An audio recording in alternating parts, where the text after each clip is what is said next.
Welcome to Reeldemers, where we champion the B-sides, the offbeat, and the overlooked. We've worked in and around Hollywood, so we know just how difficult it is to get a film made. This is our place to celebrate cinematic misfits we hope you'll enjoy as much as we do. Today, it's another episode of our Razzie Reeldemption series as we search for hidden treasure in Cutthroat Island.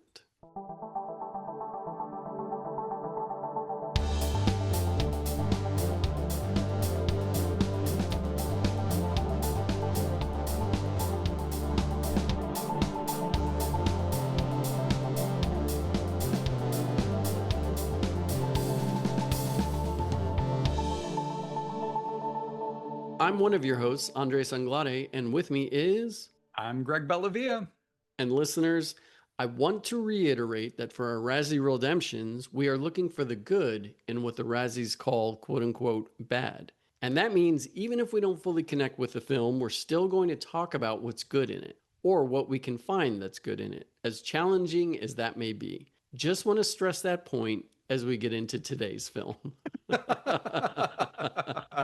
Uh-oh.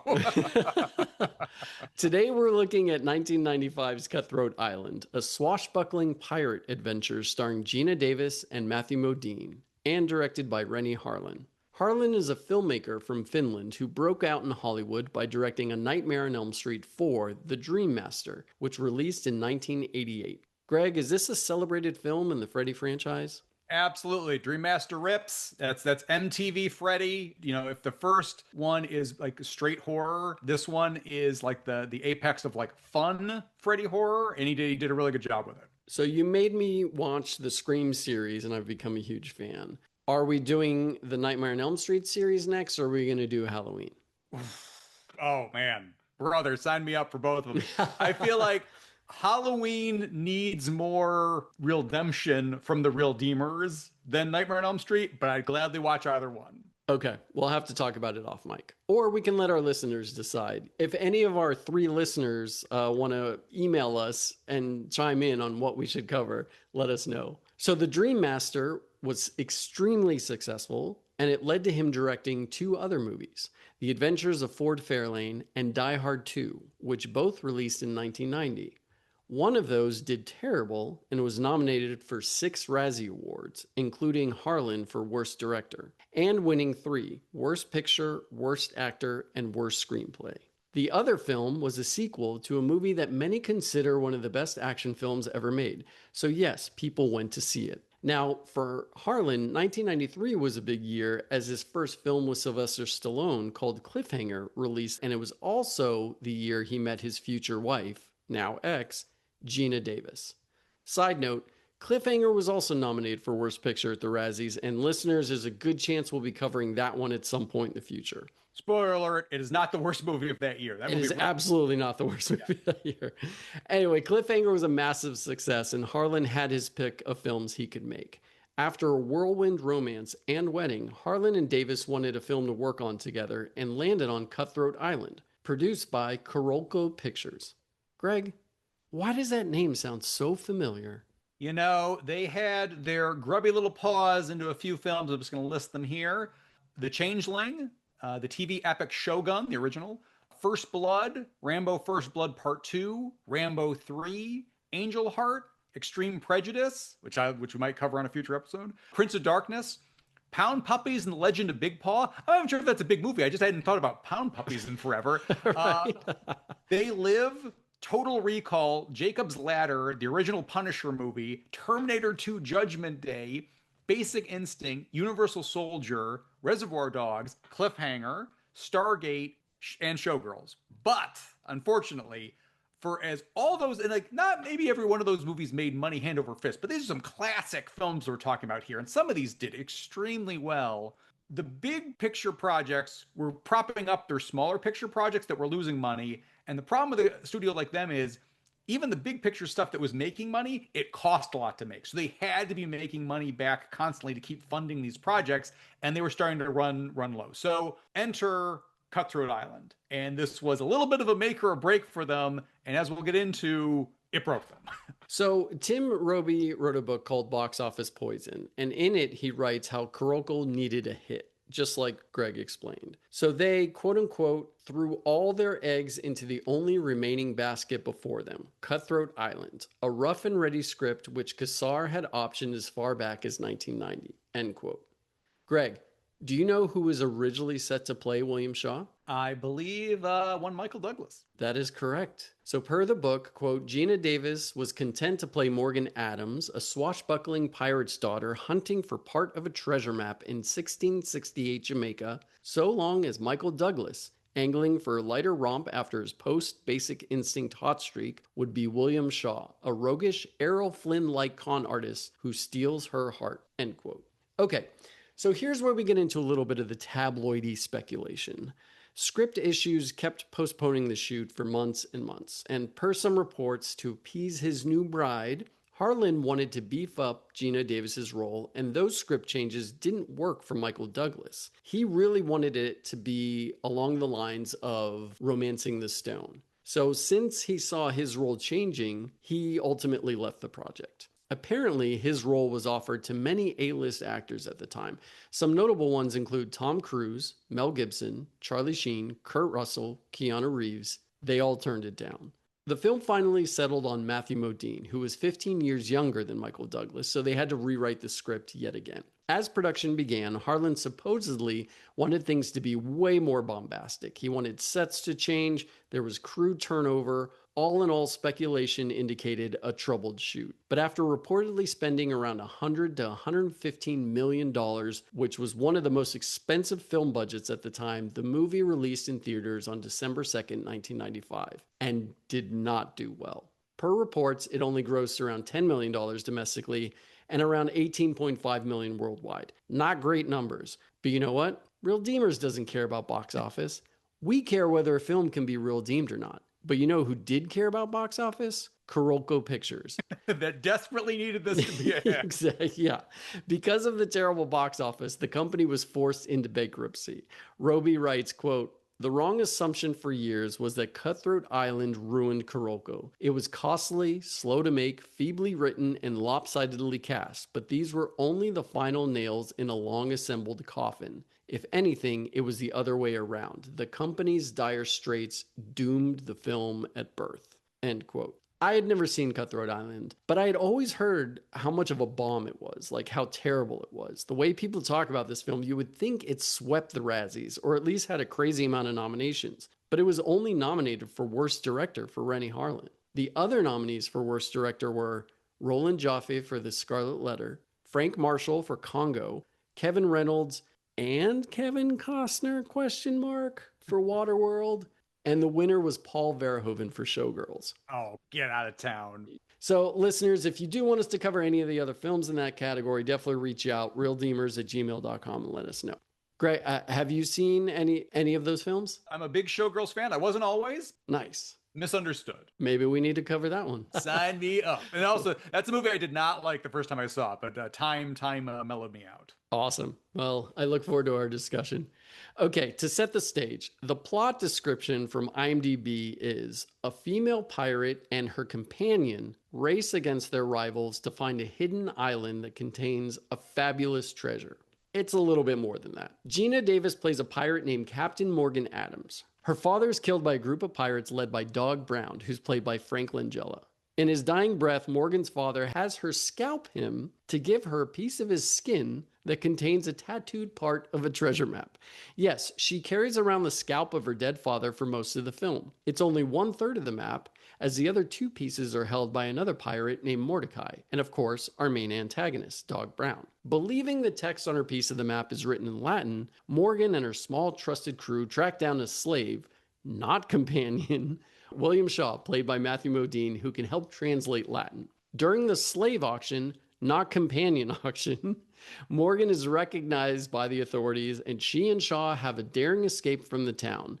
They both realize the text on the map is not in Latin, but written backwards, so they head to Mordecai with the intent of teaming up with him to gain the last piece of the map and find the treasure. While there, Dog ambushes them, leading to Mordecai's death. More action and swashbuckling ensues as Morgan and Shaw escape, with Shaw grabbing Mordecai's piece of the map. Back on her ship, they set sail in search of the treasure, luring Dog towards them as a way to kill him and grab the final piece. Morgan suffers a betrayal by Shaw, a mutiny from her crew, who leave her and her trusted posse on a longboat in the middle of a storm where their ship capsizes. But how fortunate they are to wash up on the land they were looking for anyway, Cutthroat Island. Dog and Morgan's ships are already docked at the island, and everyone is ready to search for the treasure.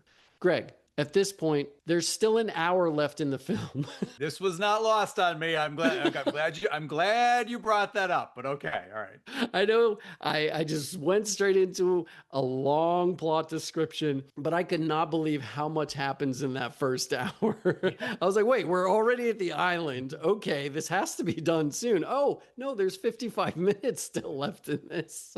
So Shaw ends up stealing the last piece of the map from Dog, gives it to Morgan, who uses it to discover the treasure's location. Morgan and Shaw find the treasure, but Dog intercepts them, capturing Shaw and leaving Morgan to her death. The ship sets sail, but Morgan's able to retake command of her ship, and a massive, I mean massive, sea battle occurs. Cannons, sword fights, explosions, you name it. Morgan ultimately kills Dog by shooting him directly with a cannon, blowing him out the back of his ship. As his ship starts to sink and gears up to explode, Morgan and Shaw dive off just as the massive explosion occurs. And I mean massive explosion. One of the biggest practical ship explosions I've ever seen. Morgan recovers the treasure and asks her crew whether they'd prefer to take their share and leave or continue to sail with her along the seas towards Madagascar. They jokingly and awkwardly act like they don't want to keep sailing with her, but end up cheering as she and Shaw finally kiss. The end.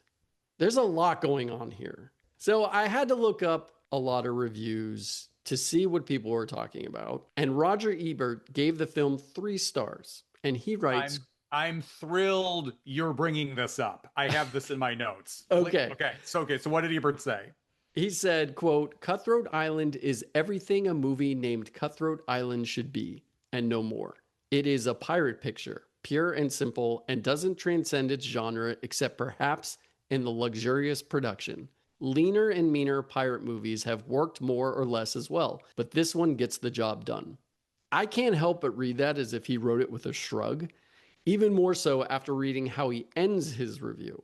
Quote, this is, in short, a satisfactory movie, but it doesn't transcend its genre, and it's not surprising or astonishing. I saw it because that was my job, and having seen it, I grant its skill and award it 3 stars on that basis. But unless you're really into pirate movies, it's not a necessary film. Sorry. End quote. Look, sometimes Ebert's way off. I love Uncle Roger. Sometimes he's way off base. I don't agree with everything. I think that's pretty fair, but there's a few huge caveats I want to put on that statement. But I think this is a by the books pirate movie. 100%. I do not disagree. I texted you 15 minutes into this because I was worried. I know. I think there's a level of generic pirate movie. Great. What am I going to get in a generic pirate movie? An evil pirate. Okay, great. I love evil pirates. Fantastic. A search for a treasure. All right. People calling each other sea dogs in like pirate lingo and whatever. All right, fine. Some kind of sea battle, a sword fight. I like all these things. But I think to Ebert's point, where is like the seasoning? Where is like the zip? Where is whatever? And we'll get there because it is there.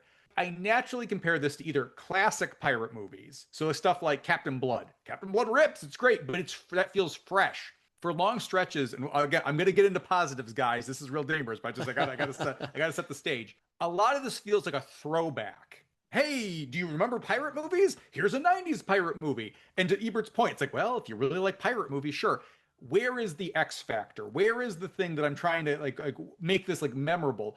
And I look back towards classic pirate movies. I also look forward to Pirates of the Caribbean, which I really enjoyed. And that had X factors. There's also a haunting involved. You also have Johnny Depp's very inspired performance. So here is a movie that for long stretches wasn't doing anything wrong, but also it wasn't like winning me over with I'm going to take a giant pin and I'm going to stick it there and then we'll pull it out in a little bit. All right. So what was your reaction? It's a fair assessment that it's pretty by the numbers, but it's weird.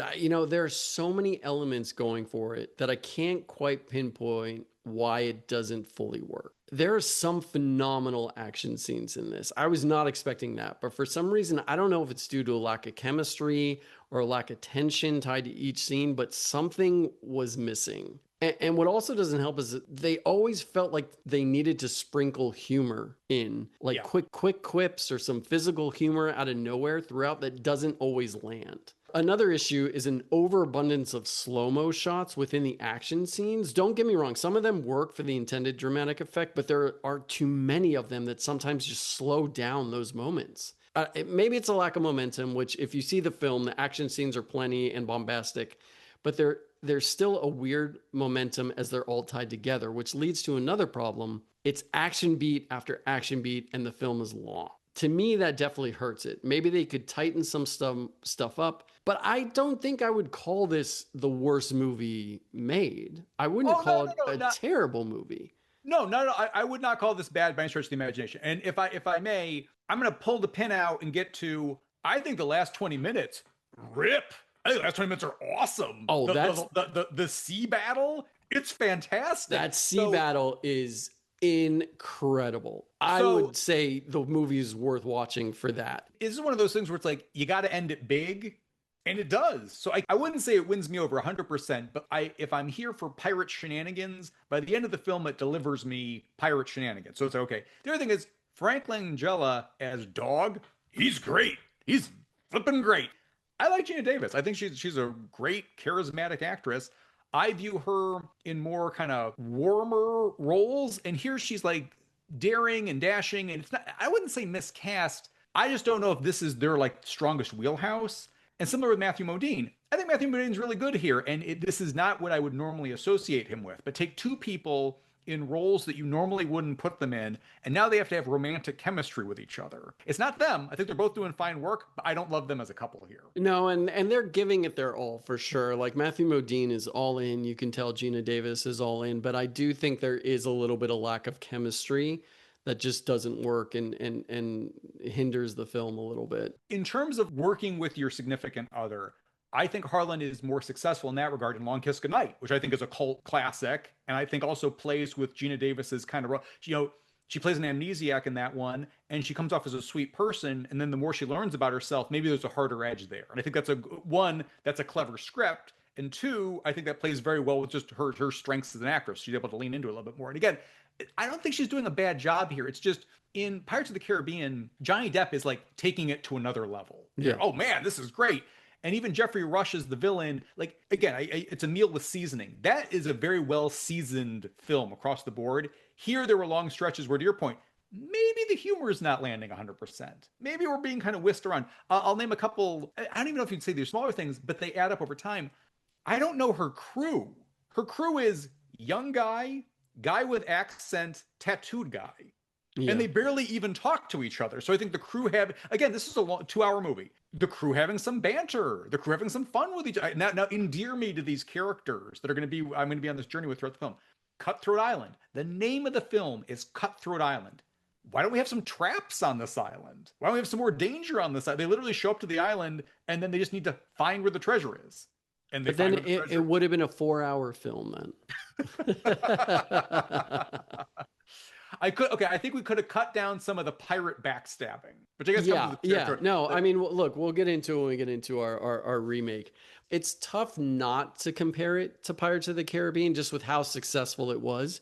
But I think we should also mention, and it didn't hit me until earlier today, this is our second pirate-themed Razzie film, Greg. I guess we can only watch pirate movies from here. Now, look, spoiler, I think this is a better movie than The Island, but maybe I enjoyed watching The Island front to back a little bit more than this one, because I think this one could have used some of that craziness in the first half. So I think both. Yeah, I think you're right. This needs a little crazy. I would not call this bad. Here, if the point of the Razzies is to take a sharp stick and point it into like big, in the eye of like the man, basically, of course you're going to nominate this. A huge Hollywood pirate flop.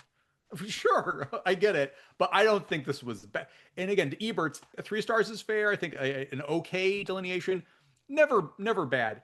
I wish everybody had the energy Frank Langella was bringing to this villain. Then I think this would have been like a slam dunk. It's just he fits the material, and I wouldn't even call. I'm trying to be careful here.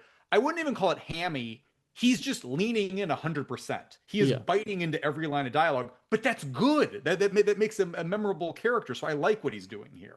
Is it weird that I think in terms of being a pirate, Frank Langella is innocent? I think he's acting like a pirate should. I don't think he's doing anything wrong by the rules of being a pirate. And also, like, I don't know if we mentioned, he's her uncle in this, and the other people who have the map are his brothers, and he's threatening his. I think he's murdered one brother, but we don't know the particulars of that. He's threatening the second brother when we meet him, but that brother opts to try and commit suicide to escape from him. And then the third brother, he's threatening him with a sword. And then while he's threatening him, he gets pushed during a brawl into him. So he accidentally stabs his brother. And then pissed off, he turns to the guy that pushed him and he goes, "You just killed my brother."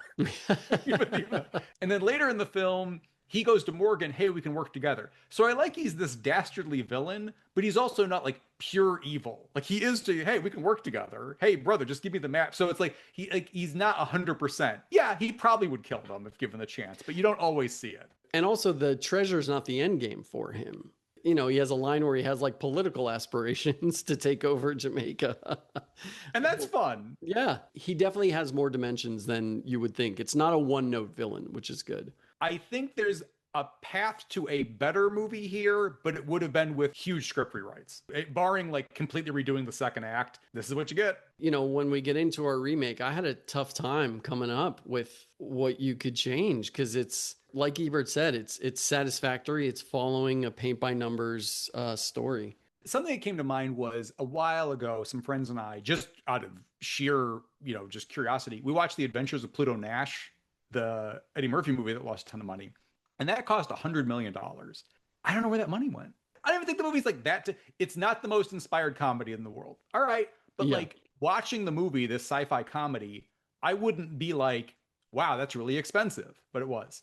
Here, every penny is on the screen. You see it. You absolutely see it 100%. All right, we're going to move into categories. This is part of our episode where we like to highlight specific aspects we really liked about the film. Okay, as we always do with our Razzie Reeldemptions, Greg, what's your Reeldeemers Razzie remake? Okay, so I think there's a whole side plot about Morgan's father dies, so Morgan's father leaves his ship to her, and whether or not she can be the captain.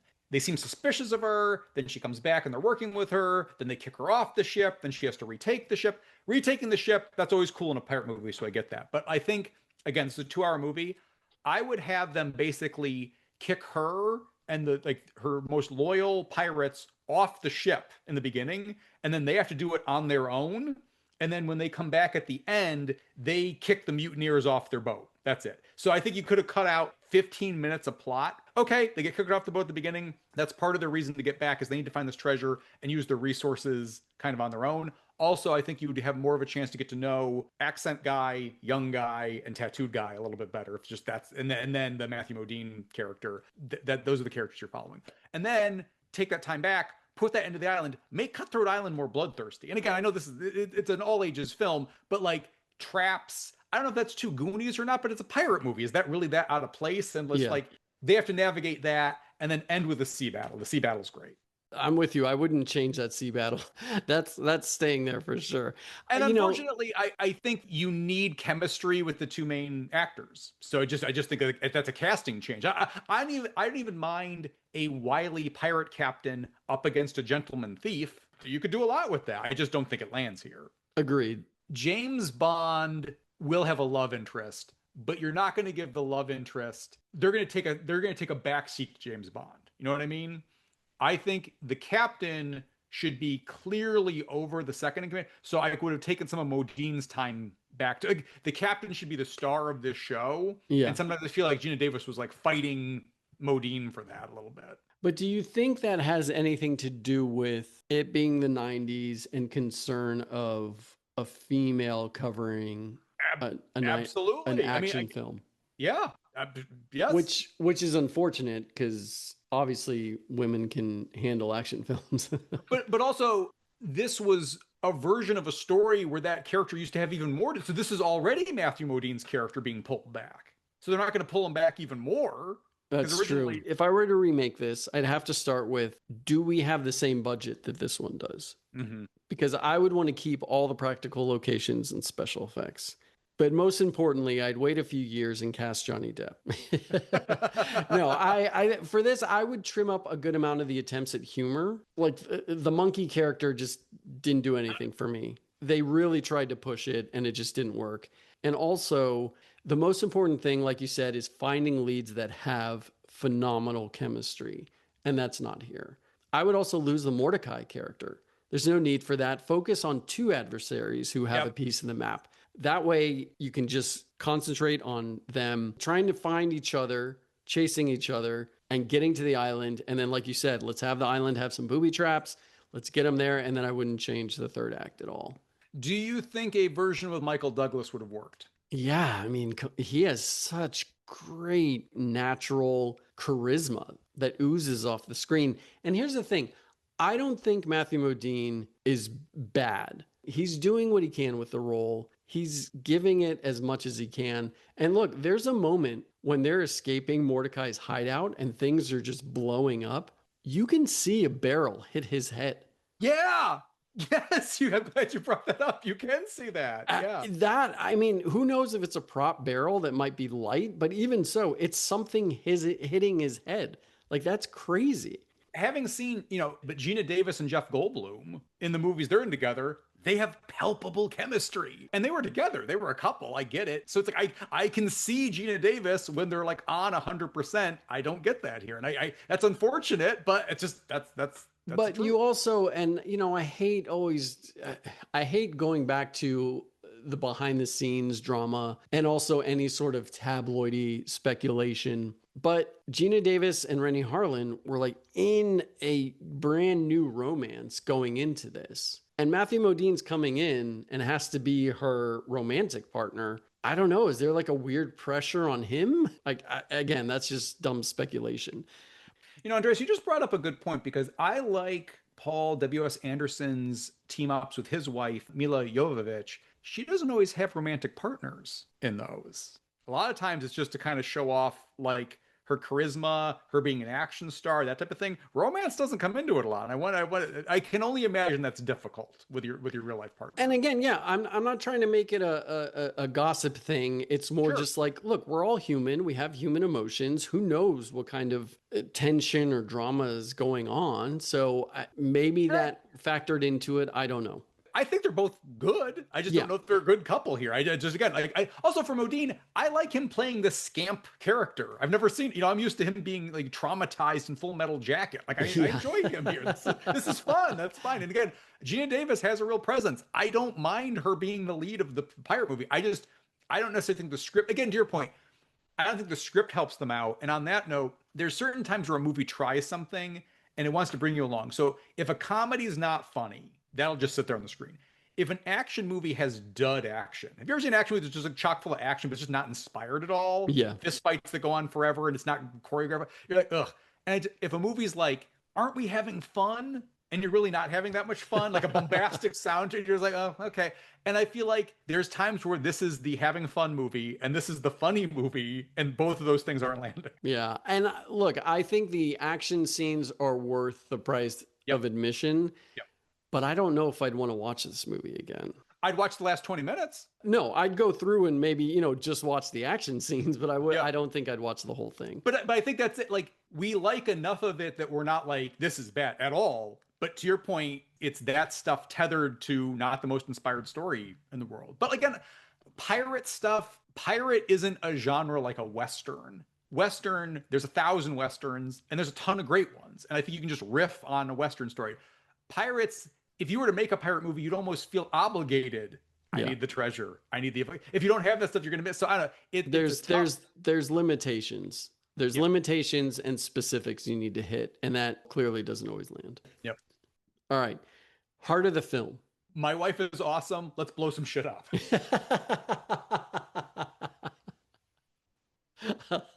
That's amazing.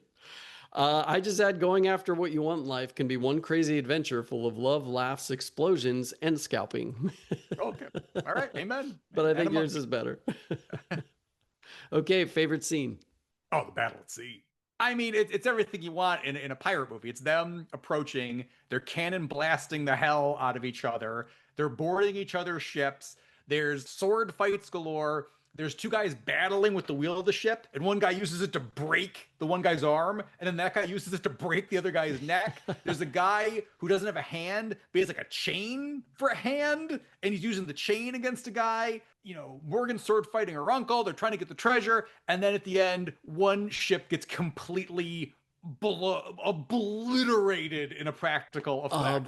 Obliterated. It's such a cool explosion. But even when she shoots her uncle with a cannon, point blank range, and he gets shot out the back. The stunts in this are amazing. I love it. Well, I'll just say because we're spoiling, we're getting into it. She's lost the sword fight to him, and she's kind of crawling away, and she's got a piece of wood on fire, and he's like, "What are you gonna do with that?" And then she goes, "I'm gonna do this," essentially. And she has a cannon, and she shoots him with the cannon, and the cannonball just blows him out of the ship. You see the body come like flying out of the back of the ship, and then she's got bad dog.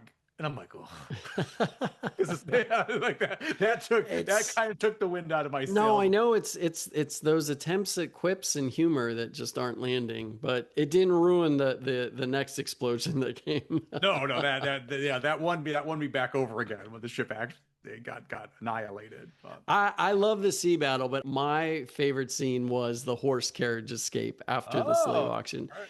I loved that so much. There's just massive explosions going on in this town as they're being chased out of town. And there's one part of that entire scene where Gina Davis jumps out of the carriage and runs through a shop that's overhead. There's one shot where she jumps out of the window and rolls out of the window back onto the carriage. That's all done practically. That blew me away. I had to rewind it. It was so cool. I loved that scene. I loved it as a set piece. It was so damn fun, and I really liked it. Nope, action delivers. If you're gonna come, and one of the other categories we have coming up, those are the reasons to attend. All right, favorite shot. Okay, we actually just touched on them. There's three. There's one underappreciated, then two you just touched on. Where they're searching for Shaw on the island after he stole a piece of the map. You see a whole bunch of pirates with like fire, and it's kind of dark, and there's them just going through the forest. That's a nice, for a very bombastic film, that's a nice moody shot. So I really enjoyed that. Kind of a toss up between Frank Langella's body getting blown out of the back of that ship, because that just brings a smile to my face. But I got to give it to, at the risk of being insanely basic, that ship blowing up, because it looked like literally you saw $1 million getting blown up on screen. And I feel like between this and Scream 3, I'm the explosions guy, but look, if they look that cool, I'm gonna that's my vote. You can't argue with that. Honestly, this film has a lot of really, really great shots. There's a lot of great and beautiful shots in the film, but the coolest one for me is a low angle shot of Maury Chaykin as Reed, leading Shaw through the jungle as the camera follows them.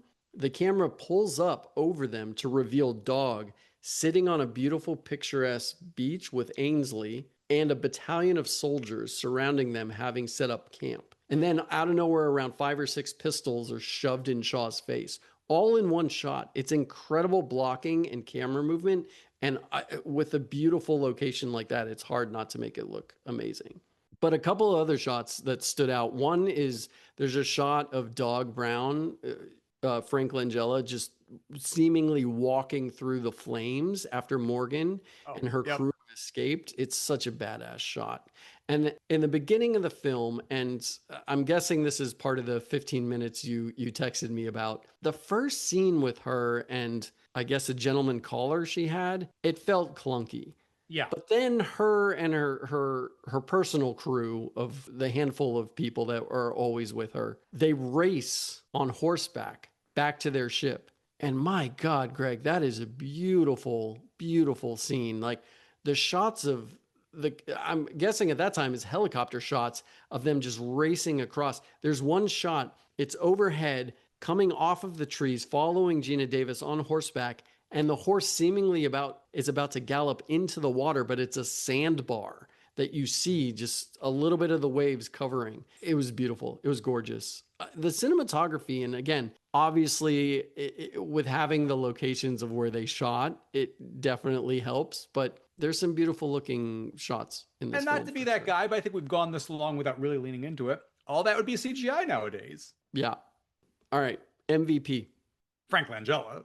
Slam dunk. I mean, and also thinking of like remakes, I would like, look, it's not a family friendly, everybody, you know, box office, whatever. I just watch a movie following him around. Him going after his brothers trying to get this map. Yeah, he'd be like, I read the Parker crime novels. He's a mean guy, you know, just like, so I feel like he is the number one person that understands the assignment. I really enjoyed the performance, and I think he brings his scenes to life. Where him with eyes on Jamaica, him practicing what accent he's going to use like later on. That's great, little stuff like that.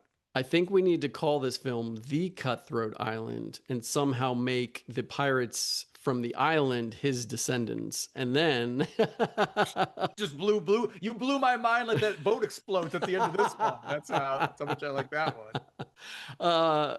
But speaking of boat explosions, my MVP is absolutely the special effects chief, Alan Hall. Those are some of the most beautiful practical explosions, and they are all over the place in this film. I would say watch this film just for those. Alan also works special effects on Top Gun, The Untouchables, Backdraft, Forrest Gump, Long Kiss Goodnight, and fittingly, 2 of the Pirates of the Caribbean sequels, Dead Man's Chest and At World's End. So I just had to give him a shout out because of how much we love those practical explosions. Yep. What's your underrated element? You know, honestly, this is tough for me this time to go around because I feel like everything is so big and bombastic. It wears a lot of like. I think Frank Langella does a really good job. I think the explosions are really good, but those aren't underrated. They're right in your face. So I'm going to go with chain arm. I've never seen a guy with a chain for an arm.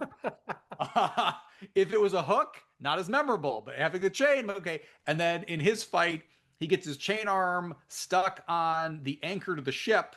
And then one of the heroes fighting him sends the anchor over, and that sends him over. So his death's memorable as well. So he doesn't have a ton of like lines, but he's got a gnarled face. He's got a chain for an arm. He's my vote. I wish he would have gotten a little bit more screen time. How do you get that chain for an arm? I don't even think we need that backstory. I think we just needed more time with him, and he should have had. Sorry, go ahead. That's in our 6-episode limited Netflix series for the Cutthroat Island. And then when we tie it to the island, he passes down his chain arm to his ancestors. Yep, writes itself. Underrated. Oh wait, sorry, that was your underrated element. Yep. Okay. Look, this costs a lot of money and it didn't make that budget back. But like Greg said, you can absolutely see the budget on screen. So for me, the underrated element is all the practical elements that help sell the scope of this film. The locations, the ships, the set decoration, the practical explosions that we keep talking about, the incredible stunt work, the minimal, very minimal matte painting shots. It all looks superb. And it's a shame that this isn't the norm anymore. Like you said, this would absolutely be all CG. But there are so many epic sweeping shots in this film. It's breathtaking and refreshing just seeing the practical locations like that. Okay, who was having the most fun? You know, I want to say Frank Langella, but I can't use him for all the categories. So I'm going to mix it up a little bit. I'm going to say Matthew Modine getting to play out of character as the charming rogue. Nice. I'm going with Gina Davis. I mean, you can tell just by looking at her. And I don't think it's always her in the action scenes, but a good amount of the shots seem to indicate that she did a lot of her own stunts, which is, I think, underrated too. What's your convince me to watch this scene? Using the boat battle is cheating because that's the end of the movie, even though that's in my opinion, the best. So I would do the escape from the slave, not companion auction because I think there's enough action packed in there to get people to want to keep going with it. Same. Absolutely. Yeah, that was my pick.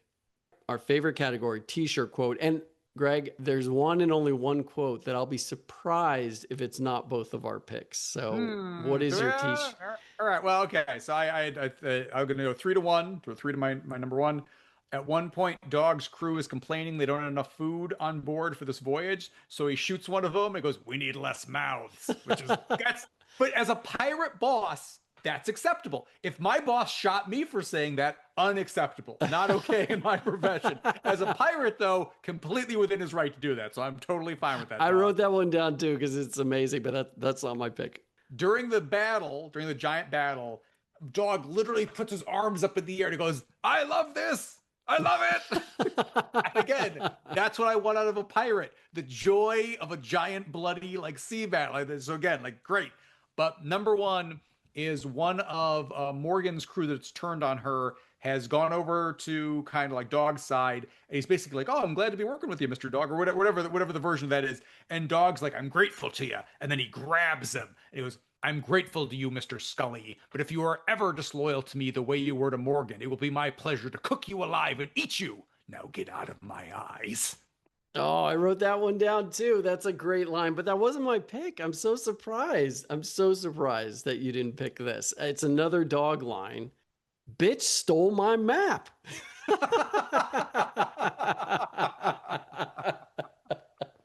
I was convinced you would have that as your that's great. Threatening a guy to cook him alive and eat him and then tell him to get out of here. Oh, yeah. Look, I mean, I wrote that down. I wrote that down. It'll be my pleasure to cook you alive and eat you. At one point after Shaw the thief steals the map from around his neck, Dog is moments later awoken by a tarantula crawling up him, and he grabs the tarantula and he sits up, Morgan, just screaming it, and then he does bitch stole my map, and then it's him crushing the tarantula in his hand and the blood. Like again, like I would love a Dog greatest hits from this film. No, and he has another great line. I forget when it happens. What was it? He just goes, "Love, who can explain it?" But I don't remember what was happening when he said that. Dog absolutely has the best lines in the film. And that's what you want out of the villain. Yes, but also to your point, that's a problem. Because I feel like Johnny Depp has the best lines in Pirates of the Caribbean. You want your hero to have. So it's like, I feel like he's stockpiled. Maybe it's the fact that he gets to be meaner. I don't know what it is, but like, even if it was half of them are his, half of them are split between Gina Davis and Matthew Modine, that's one thing. He has all of the best lines. Yeah. I did write down 2 lines that Matthew Modine had. One of them was, "Congratulations, madam, there's another town you've destroyed," which I thought was a little cheeky. And then the other one was, "Down the throat to the belly of gold," he kept screaming, like when they finally found the treasure. I'd never heard a line like that before.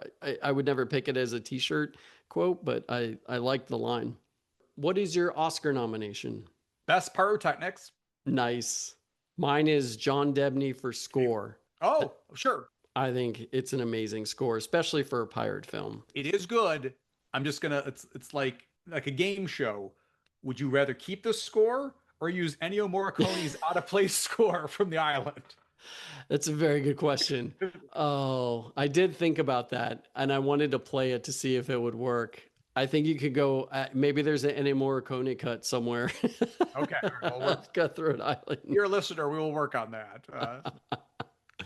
All right. Well, we always like to end with a crew shout out. Who would you like to highlight? I'm going to call out Mario Kasser. I hope I'm saying that right. A lot of Kassers in the credits. So it looks like it was a family affair, and they were the head of special effects. And look, there's a ton of people worked on this in the special effects department. Hats off to all of them. Just wanted to pick one.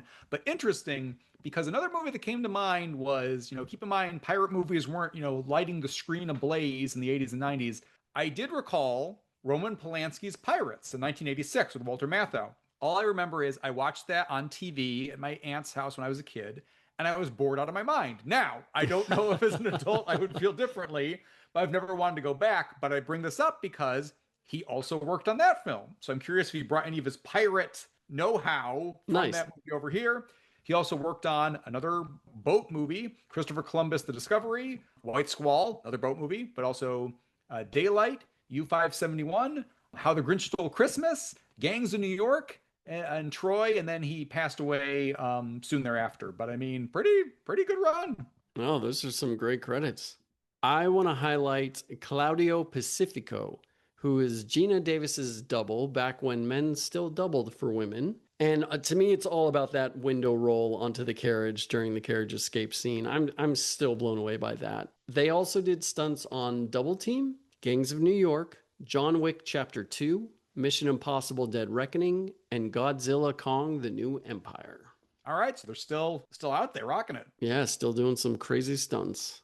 Well, look, I'm glad we watched it. I think, like we said earlier, there are a lot of cool aspects to it that are worth checking out for the practical effects, the practical stunts. I mean, that's what amazing filmmaking is all about. This is a rare Razzie one where I do not think this is a bad movie, but I also do understand why it was not. I get it. Yeah, but again, it was only nominated for one Razzie Award, Worst but Director. But a pretty big one. That's true. But also, I don't think the direction here is the problem. No. No, I'm glad we watched it. I guess we have to keep sending pirate movies our way, guys. We'll keep knocking them out, and if they're at the Razzies, even better. So.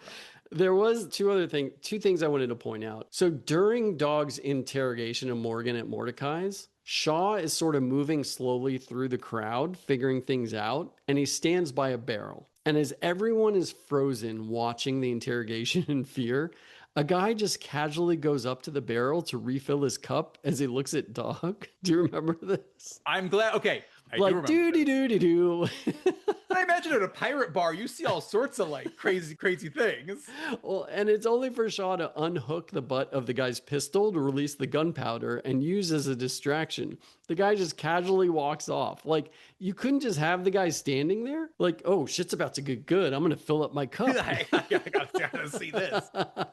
But then Shaw lights the powder and the guy blows the fuck up. And also, let's not sleep on Dog using a live barracuda as an intimidation tactic to question Morgan. We have not talked about that. I'm really glad you brought that up. A giant barracuda up to her face. I'm glad you brought up the guy walking over, because there's also when Morgan retakes the ship, all of her crew's locked up, and you might need to rewatch it, but she like goes in, she breaks the guy's neck, she throws a sword to another guy, and she gives like a little rallying speech.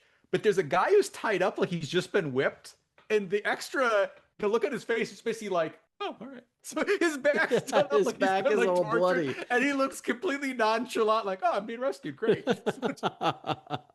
Again, there's a lot to like in here. I'm glad we watched it. And I know there's going to be way, quote unquote, worse movies we're going to cover in the Razzie Reeldemption that I'm looking forward to, finding the good in those. I enjoyed this. I think stuff like The Island is so strange that, great, but like, this is fine. It's just, it lost a ton of money. A studio went under. I mean, like, you're going to talk about it. I get that, but I thought pretty good. And the ending rips. Last 20 minutes, really good. And there was stuff out that easily would have pulled eyeballs off of this. So it's like, am I going to go see Batman Forever, which was hot, or am I going to go see this pirate movie? Yeah. Did it have a lot of bad press going into it? I think it did. Right? I remember this is right around where I started getting into film stuff. And I remember also keep in mind, like the 90s indie Pulp Fiction had come out by this time. Like there was nothing hip about Cutthroat Island. It was a tough year for it to come out. There's a shift in movie mentalities at that time of going more indie and more personal films. So something this bombastic, it's tough. It needed to stand out more, and it didn't. By the Numbers is fine to a certain extent. It doesn't do anything wrong. Like, I get it. They're on a quest. They're trying to get, like, that's all fine. But like, there's no sorry to use seasoning. It's like, oh, okay. All right. Now they're on the island. Great. Yeah. So it's like, what's cementing me? Like, why am I endeared to these characters? Yeah. The action scene at Mordecai's is a cool action scene, but it's so unnecessary. Like, just get us to the island and add more action there. Yeah. The island doesn't really have any action.